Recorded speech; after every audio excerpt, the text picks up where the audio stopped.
Bos besar KKP Papua sadar dicurangi Belanda gara-gara ucapan Presiden Amerika. Kini pilih kembali ke NKRI. Nama Nicholas Maset tidak asing lagi bagi masyarakat Indonesia, terutama bagi masyarakat Papua.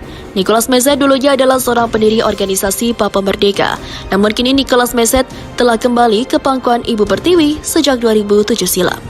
Selama 40 tahun tokoh ini mencari arti dari kata merdeka bagi Papua. Ia lama-lama malang melintang di negeri Paman Sam.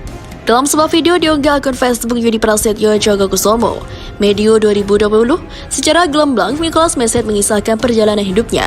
Awalnya, ia terhentak saat Nicholas Jowe, pemimpin Papua terpilih sebagai wakil presiden dari Dewan Nugini yang mengatur koloni Belanda. Nugini Belanda bercerita tentang pertemuan dengan Presiden Amerika Serikat John F. Kennedy. Dalam pertemuan itu, Kennedy menyadarkan Nicholas Jowe bahwa dirinya telah dicurangi Belanda. Pada 24 Agustus 1898, Papua adalah bagian dari Hindia Belanda. Itu artinya, Anda Papua adalah bagian dari Indonesia, kata Kennedy kepada Nicholas Jowe, sebagaimana diceritakan Nicholas Maset dalam video tersebut.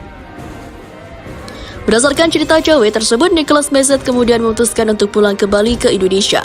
Sebelum mengambil keputusan itu, Nicholas Maset mengaku telah berkeliling dunia selama 40 tahun untuk mencari arti kemerdekaan, khususnya untuk menjawab pernyataan apakah benar bangsa Papua itu merdeka.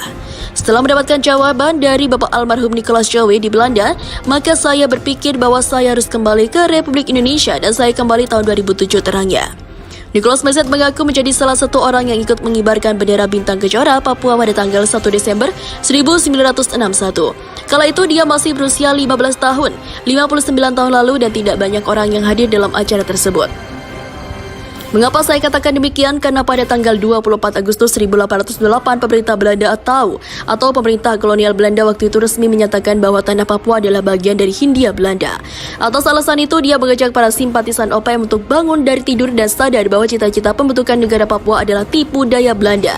Jadi untuk saya bendera itu kenangan lama, kenang-kenangan yang Belanda menipukan kita bahwa kita akan menjadi satu negara sendiri di luar dan dari Republik Indonesia, tandasnya.